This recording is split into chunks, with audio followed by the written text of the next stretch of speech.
Okay, guys. Today we're going to do a quick lesson on stakes. The type of stakes that you will see out there in the field. What do they mean?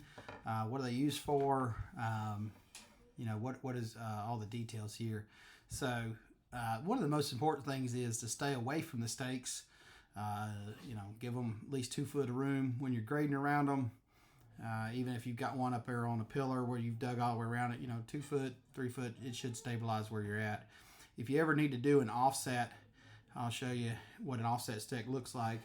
But you can essentially have a stake in the center, pull off to the right, 5 feet, 10 feet, 20 feet, and put you a stake, and then pull off again another 25, 20 feet, whatever, 20, 20, 10, 10, 5, 5, whatever you want to do. But pull off one, put your stake, pull off another, put your stake here. Write on them what it is, 5 foot offset. And then you can remove this center pin. Later, you can pull back, cross your two tapes over the center line, 5 foot and 5 foot, drop the pin back, and you'll be pretty close to where you were. If you ever do hit a stake and it's not completely out and you know it's important, let your foreman know. Let somebody, the surveyor, know they can reset you one properly, because we do not want to put things in, because once we've built a project, and if it doesn't match the plans, we're in trouble. So always make sure that you are vigilant of your stakes, understand your stakes, know what the flagging means, know what the acronyms mean. If you don't, ask your foreman. If all means, when the surveyor's there, talk to them for a few minutes. Ask them, what are you writing on here? What does this mean? They'll be glad to help you. Get their phone number, so if you get in trouble, you can call them and ask them, and they'll talk to you, and they'll tell you all the details. They've never had a problem talking to us. So, first stake is going to be, you sometimes may see BC. BC can, mean back of curb. So, when you've got your stake in the ground, you're going to pull off, it'll say back of curb, 4 foot, offset or something like that. Then you're going to measure off the front of this stake 4 feet off to the back of the curb there, and then cut out for your curb on there. So BC is going to be back of curb. TC might be top of curb. So you might determine that top of curb is the top of the trough, that where it's even with the asphalt. If it does say TC and you're confused and you don't know exactly, you can look on the plans. Sometimes there's a little X and it's down in the trough, and that's why they'll put that. Now, I always recommend, when you're doing curb stakes, be there with the surveyor, ask him, get into details. How did he get his numbers? Where did he get his numbers from? Is it top of curb, back of curb? Let him go to the profile and put you a little red line on the profile, so it's got the shape of the curb going out there. Let him put you an X and say, this is where I'm measuring to. And so everybody's real clear, because you don't want to do it twice and do that. So again, top of curb, back of curb, usually BC, TC. Another easy one here is going to be building corner. So when we kind of have to rough something in, we'll use building corners. Now, when they set our building corners for the grading guys, they're within 2/10 of the center pins, where the corners usually. For the concrete guys, they will have to reset those pins. Usually they've got to be within, really tight tolerances. So grading, surveying is a little looser typically, but for the other guys. So our building corners are within 1/10, maybe a little bit tighter than that. It depends on the surveyor and how particular they are, but that's what we don't need them to be. We just need to get that pad on grade. We're usually 2 foot wider on the outside of that pad than it needs to be, to account for the footings and form boards and all those guys to be able to put their kickers in and still hold the pad up. So just a good idea. Building corner, that's going to be these stakes here. Now, these may have some offset stakes around them. There'll be one here, one behind it, and maybe one to the right or one to the left of it. So look for building corner offset, 5 foot off, or it'll just say 5 foot offset. We'll If you have any more questions, reach out to your surveyor, and they'll give you more details on that. we'll go ahead and move over here to offset. That's going to be written on here just like so. O/S. That's pretty standard. And then it's going to have maybe 5 foot, 10 foot, 15, 25, whatever they did. Now, however the stake is facing. So if I have one stake over here, okay, it's going to be facing towards it. Okay. You're going to pull off the tape in that direction. If it's faced this way, you're going to pull off in that tape in that direction. However they face the stake, that's which way they're telling you to measure off the offset to. So one will be faced one this way, the other one will be faced that way. Pull them off, and then it'll make sense on that. So offset stakes, very important, especially on storm sewer structures, water valves. You know, you always got to dig a hole right where the stake is because it's the center line of wherever whatever obstacle you're putting in or building corner. So that's going to have to come out. So you always have to pull back off those offsets to go down there. Let's see. We can do another good one since we're going to be maybe shooting some elevations is TBM. Top of benchmark there.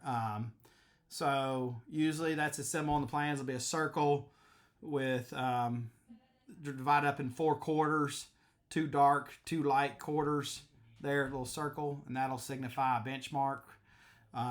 So top of benchmark is, down here in the ground, it'll be beside it. There may be a little peak flag around a piece of rebar that's in the ground. Whatever the size of the pin is usually the tolerance. It's 1/2 inch pin. It's about a 1/2 inch tolerance of, it's within a 1/2 inch. And that's close enough for us. We need to be in grading world. We need to be within a 1/10. So that's generally speaking what we typically like to do. But TBM is going to be top of benchmark there. So now beside it, it may say TBM and it may say IPF or IPS. So IPF is going to be iron pin found. That means they dug around, found an old rebar that's been there for 20 years. They dug it up, got the little metal locator on it, and put the rotor pole on it and located it and said, here's your property pin. Iron pin set is they could not find one, or this is a new property that's been subdivided and they set one. So this is going to be, if you see iron pin set, they're going to look for something new, not something fresh. So usually it's 2 or 3 inches above ground. The iron pin found, it's had leaves and debris and everything else around it and been graded around. Who knows? That thing may be 6-8 inches in the ground before you find it, foot in the ground. But if you see this, I can tell you, identifiers there, or the iron pin set or iron pin found. Let's go to another one, which was going to be elevation. Now, we kind of messed up when I was writing this, so that's a blob just to scratch it out. But ELV is going to be an elevation. That'll be what it's going. So our elevation is 1,223 feet, 0.75. So that means we are 1,223.75 above sea level. These elevations will be, some around pipe, manholes. They may be on curb. It may be on building corner or building pad. Benchmarks is definitely going to have it. So you may have a top of benchmark, and it may say something like this with one stake on it, TBM, elevation, 1223.75, and that's what you can shoot off of. They call it a hub or something, So you can shoot off that, and that's what it may be looking like on the stake, on one stake. I just divided up all these acronyms on individual stakes. So they can definitely go along with each other. So that's your elevations. Another good one is going to be, we'll go with stations. Stations are to signify the difference between elevation, which is height. Station is to determine the distance from you. Okay, so if you had an elevation of 1223.75 and then you had a road distance and at 1223.75, how would you know the difference between what's what? So they put that little fancy dancy plus symbol right here to let you know that ties along with the with the station there. So stations STA dot is typically how they write that. That's kind of standard. 0 plus 25, that only means 25 feet out. Take the plus out. Just eliminate it out of your brain. Read the number as the number. So it's 1 plus 25, it's 125. Just take the plus out of it. And then I'll tell you what you need to know. So 0 plus 0, 0. You'll see it on the plans going down your roadway. 0 plus 50. 0 plus, or 1 plus 0, 0. 1 plus 5, 0. On down the line. So that's going to be your station as you move down the road, and as you look at the plans, that's what that's going to mean. Now, you might have something like this station, but there might be another stake added to it, which is going to be this symbol here. And it's going to be written something like that. So they do their CL just like that. That's kind of standard. So you may see something like this. CL, which is center line of road. They may put RD on it, but usually just center line. Station 0 plus 25 on one stake. So center line of road, you know that's your road. You're grading it out. You know, it'll tell you maybe a cut fill. They'll put down here a cut or a fill. I'll show you that in a minute. And they'll stack these acronyms on up. So you may have center line, station 0 plus 25, cut 1.25. So, you know, right there, you got to cut 1.5 feet, and that's the center line of your road. So you may go, your road's 24 foot wide, you're 12 foot of this stake and 12 foot of the other side of the stake. Cut 1.5 feet out and keep going to the next stake. So that's that right there. So the next good one is going to be cut stakes. So cut minus 1 foot. So 1.00, little foot dash. Can be 1.25. It can be 3.72. That's your cut. So you might want to say, well, we'll cut from what? Well, they'll usually put a line right here, and they'll hammer the stake down to that grade that they want, and that's the little crow's foot that they like to put on the top. Now, you might have a situation where it'd be a cut, and they have an X on top. That means they put that rover pole right there on top, shot the measurement. They hammered this in the ground, shot it, and it said cut off this. So it's cut off this elevation here. Now your foreman will likely explain what that means and how to measure that properly. If you see the crow's foot down here, it's off that. If it's up here and you see the X on top, it's measured from up here. And you measure down a cut foot, down the stake about 1 foot, okay? So it's right there. And you see where your grade hits. Okay, if you're a little confused about that, don't worry about it. This one's just for learning about how to read the grade stakes. We can discuss that a little bit more in another video. So the other one we'll turn around to is going to be a fill. F, you see we just put a plus. Fill, 1 foot. No big deal. That's about standard. Now, like I say, you may have it may look just like this on the stake, all lined up there, where you have center line, station, the foot, everything. It's all written on one stake. So once you get one, you can start building that out. You may have some simple things like some storm structures are in there, and you need to kind of find out what they mean. CB or DI. CB right here is going to be for catch basin. That's just you'll look on the storm plans, you'll see the CB right there, and you'll know that's the center of a catch basin right there. And it's usually going to have offset stakes beside it. It may be having a little bit nomenclature, the labeling of what structure number it is or anything, or a cut and a fill and blah blah. But CB is going to be for catch basin. DI, drop inlet. Drop inlet's going to be something like what you see in the middle of a Kroger parking lot, where it's just a grate and frame down in there. Catch basin is going to be on the edge of curb, where it's going to have that concrete top there. That's going to work for you. So you've got another one here. It's going to be JB, which is going to be a junction box. A junction box is nothing more than a storm structure where you have 2 or more connections going into it. So 3, maybe 4 connections into it. So JBA5. So that's your structure number. You look on your plans, you find your structure number. This is going to be in the A line. So it'll be A1, 2, 3, 4, 5, 6. This is number A5. So when you're out there on that stake, you can go to your junction box. It'll say JB A5. You can go to the plans, go to your profile page or utilities page and look and find A line. Count 1, 2, 3, find the 5. It'll look like a junction box. That's what it's going to be. You may see SSMH, which is going to be sanitary sewer manhole.